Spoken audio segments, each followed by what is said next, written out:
नमस्कार, मैं खुशी और आप देख रहे हैं हिंद सागर। आइए नजर डालते हैं आज की बड़ी खबर पर।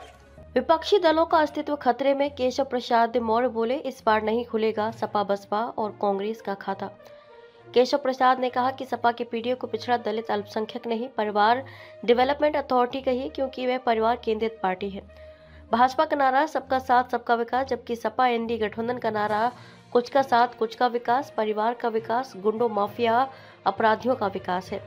जनता ये अच्छे से समझती है। मुझे तो अब की सपा बसपा कांग्रेस का यूपी में खाता खुलते भी नहीं दिख रहा।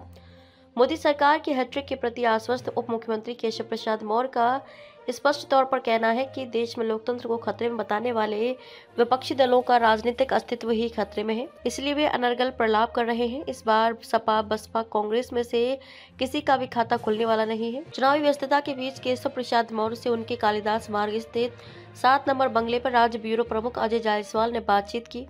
INTIA और सपा के पीडीए का चुनाव में कितना असर देखते हैं।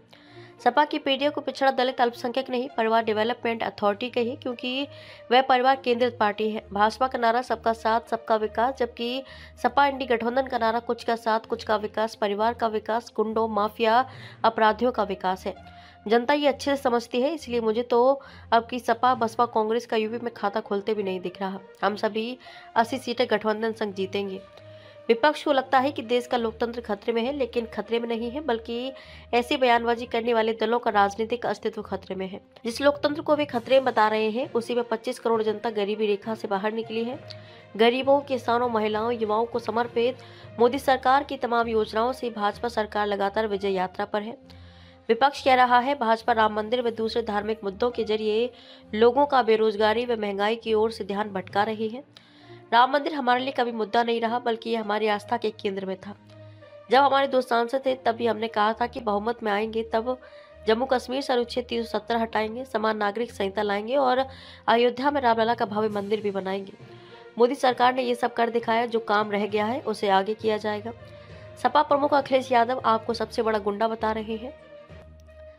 अखिलेश यादव इस समय गंभीर तनाव के दौरे से गुजर रहे हैं। कांग्रेस से गठबंधन के बावजूद इस बार यूपी में उनका खाता नहीं खुल रहा है।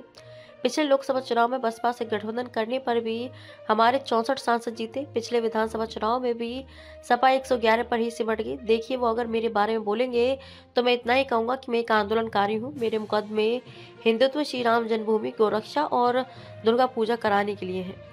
लेकिन माफिया मुख्तार के भाई और गाजीपुर से सपा प्रत्याशी अफजाल अंसारी आपको 302 का मुलजिम बता रहे हैं। कोई माफिया एक आंदोलनकारी के मुकदमे गिनाए, इससे अधिक परिहास का दूसरा कोई विषय नहीं हो सकता। एक माफिया अपराधी, अपहरणकर्ता, हत्या के आरोपों में वांछित अगर इस तरह का बयान देगा तो उसका भला कौन समर्थन करेगा। लोग हंसेंगे और उनको चुनाव में सबक भी सिखाएंगे। वे 2019 के मुगालते में न रहें। सपा प्रत्याशी के रूप में इस बार जमानत बचाने के लाले पड़ेंगे। अगर उन्होंने पिछड़ों का सम्मान और आदर किया होता तो सत्ता से बेदखल होने के बाद पीडीए न लाना पड़ता। अखिलेश यादव ने प्रदेश की सरकार चलाते वक्त जब अपना धर्म नहीं निभाया, तो अब जो पिछड़ा है, अनुसूचित वर्ग है, अगड़ी जाति का है, वे सब लोग अपना धर्म निभाएंगे और भाजपा को वोट देंगे। खबरों में अब तक के लिए बस इतना ही। फिर होगी आपसे मुलाकात ऐसी एक और बड़ी खबर के साथ। तब तक के लिए नमस्कार और देखते रहिए हिंद सागर। ऐसे ही